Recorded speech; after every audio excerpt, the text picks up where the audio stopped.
Olá, sejam todos muito bem-vindos à discussão de mais um tema relacionado à microbiologia. Hoje falaremos sobre a análise microbiológica da água. Como será que essa análise é feita e quais seriam os principais grupos de micro-organismos envolvidos na contaminação da água? É o que veremos logo após a vinheta. Vamos começar?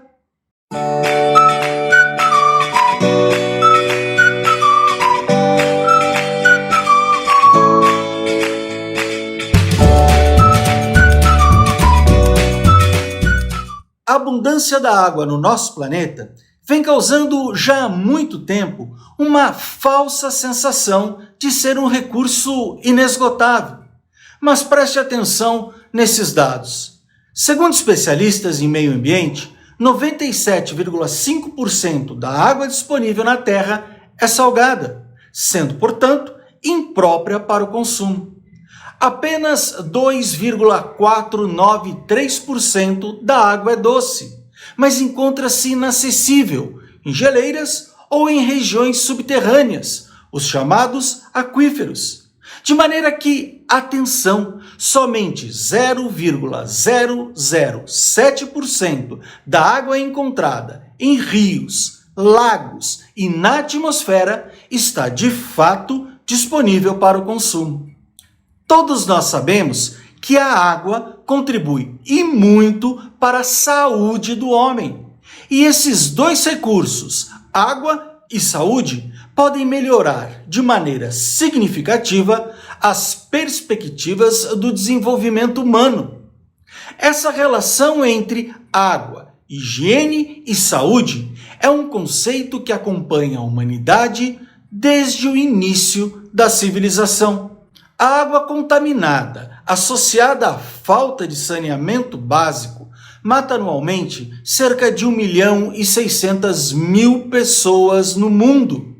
Além do mais, a falta de potabilidade da água nem sempre é perceptível à visão ou ao olfato, sendo muitas vezes necessária uma análise laboratorial para se verificar a qualidade da água. E venhamos, isso acaba gerando um custo que para muitas localidades torna-se simplesmente inviável. Agora fica a pergunta: quando a água pode ser considerada potável? E a resposta, apesar de óbvia, ainda está distante de muitos, já que para ser consumida, a água não deve conter micro-organismos patogênicos e nem bactérias indicadoras de contaminação fecal. E são as bactérias de um grupo denominado, atenção, coliforme, aquelas capazes de indicar a presença de contaminação fecal, revelando a existência de micro-organismos patogênicos oriundos de fezes humanas ou animal. Veja, existem dois grupos de coliformes, os coliformes totais e os coliformes termotolerantes, também chamados de fecais. O grupo dos coliformes totais inclui todas as bactérias gram-negativas, aeróbias facultativas, capazes de fermentar lactose com produção de gás entre 24 e 48 horas incubadas a 35 graus Celsius. São exemplos desse grupo bactérias pertencentes aos gêneros Citrobacter, Enterobacter, Klebsiella e Escherichia. Já o grupo dos coliformes termotolerantes, comumente chamados de coliformes fecais, é um subgrupo dos coliformes totais. Este grupo é restrito às bactérias gram-negativas, aeróbias facultativas, capazes de fermentar a lactose em 24 horas a 44,5 graus Celsius, com produção de gás. Este grupo é constituído quase que exclusivamente pela espécie Escherichia coli, cuja presença é indicativa de poluição fecal e, portanto, também de espécies entéricas patogênicas. A razão da escolha do grupo das bactérias coliformes Como indicador de contaminação da água, deve-se aos seguintes fatores. Estão presentes nas fezes de animais de sangue quente, inclusive nos seres humanos. Sua presença na água possui uma relação direta com o grau de contaminação fecal. São facilmente detectáveis e quantificáveis por técnicas simples e economicamente viáveis em qualquer tipo de água. São mais resistentes à ação dos agentes desinfetantes do que os micro-organismos patogênicos. Agora atenção! O método mais utilizado para análise da água com o objetivo de se pesquisar a presença de coliformes se dá por meio da técnica do número mais provável, também conhecida como técnica dos tubos múltiplos. Esta técnica se divide em duas etapas. Primeiro, faça o teste presuntivo para, em seguida, realizar o teste confirmatório. O teste presuntivo é realizado utilizando-se 15 tubos de ensaio, divididos em 3 séries de 5 tubos. Todos os tubos contêm caldo-lauril treptose juntamente com um tubo de Durham invertido, sendo este utilizado para se verificar a produção de gás pelas bactérias. Na primeira série de 5 tubos, contendo 10 ml de lauril treptose em concentração dupla, adiciona-se 10 ml da amostra da água a ser analisada. Tem-se com isso uma diluição de 1:1.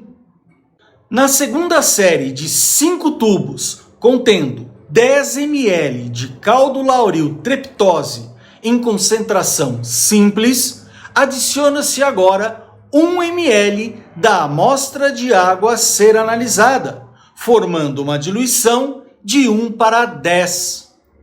Na terceira e última série de 5 tubos, contendo 10 ml de caldo-lauril treptose, também em concentração simples, adiciona-se 0,1 ml ou 100 microlitros da amostra de água a ser analisada, obtendo assim uma diluição de 1:100. Feitas 3 séries de diluições, homogeneiza-se os 15 tubos, incubando-os em estufa a 35 graus Celsius durante 24 horas. Caso não haja alteração no meio, aguarda-se mais 24 horas. A leitura dos resultados do teste presuntivo é bastante simples. Em caso de o teste ser positivo, haverá a formação de gás no interior do tubo de Durham, bem como uma possível turbação do meio. Em caso de resultado negativo, não haverá alteração no meio de cultura. Vamos supor que os resultados dos tubos contendo caldo-lauril treptose tenham sido os seguintes. Na primeira série de 5 tubos referentes à diluição 1:1, 3 tenham dado positivos. Na segunda série de 5 tubos referentes à diluição 1:10, 2 tenham dado positivos. Na terceira série de 5 tubos referentes à diluição 1:100, nenhum tenha dado positivo. Em caso de positividade do teste presuntivo, será necessário que se proceda à etapa confirmatória. Para isso, deve-se separar os tubos em que se verificou a produção de gás, sendo essa etapa utilizada tanto para a confirmação da presença de coliformes totais por meio do caldo Billy verde brilhante, bem como de coliformes termotolerantes por meio do caldo EC. Dessa maneira, serão necessários 5 tubos contendo caldo Billy verde brilhante e 5 tubos contendo caldo EC. No teste confirmatório para coliformes totais, com auxílio de uma alça de platina, transfere-se uma alçada de cada tubo lauril treptose positivo para um tubo com caldo Billy verde brilhante. Homogeneiza-se e incuba-se a 35 graus Celsius por 24 a 48 horas. No teste confirmatório para coliformes termotolerantes, com auxílio de uma alça de platina, repete-se o procedimento anterior, transferindo uma alçada do caldo lauriltreptose positivo para agora um tubo com caldo EC. Homogeneiza-se e incuba-se a 45 graus Celsius entre 24 a 48 horas. Após o período pré-determinado de incubação, procede-se à leitura dos tubos contendo os caldos VB e EC, sendo a positividade destes testes determinada da mesma forma daquela da etapa presuntiva, ou seja, através da formação de gás no interior do tubo de Durkheim invertido. Para se determinar o número mais provável, ou NMP, dos micro-organismos na amostra de água, necessita-se verificar a combinação formada pelo número de tubos positivos em cada diluição, em ambos os caldos utilizados no teste confirmatório. Vamos supor que os resultados dos tubos contendo os caldos bile verde brilhante e EC tenham sido os seguintes. Para o teste de confirmação de coliformes totais em caldo VB na diluição 1:1, dos 3 tubos semeados, 2 deram positivos. Já para a diluição 1:10, dos 2 tubos semeados, os 2 deram positivos. Como não houve positividade na etapa presuntiva para a diluição 1:100, não foi realizada a semeadura em caldo VB, de maneira que a combinação formada para os meios VB é 2:2:0. Para o teste de confirmação de coliformes termotolerantes em caldo EC na diluição 1:1, dos 3 tubos semeados, 1 deu positivo. Já para a diluição 1:10, dos 2 tubos semeados, nenhum deu positivo. Como não houve positividade na etapa presuntiva para a diluição 1:100, não foi realizada a semeadura em caldo EC, de maneira que a combinação formada para os meios EC é 1:0:0. O teste do número mais provável, por apresentar resultados tão somente probabilísticos, indicam apenas uma estimativa da quantidade de micro-organismos presentes. Esses resultados são expressos em número mais provável por 100 ml de água.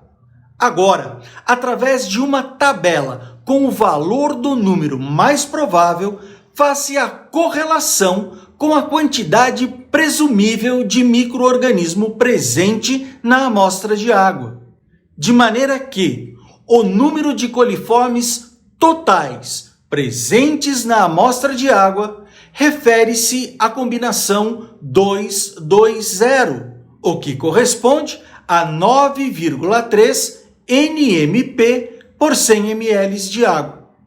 Já o número de coliformes termotolerantes presentes na amostra de água refere-se à combinação 1:0:0, o que corresponde a 2 NMP por 100 ml de água.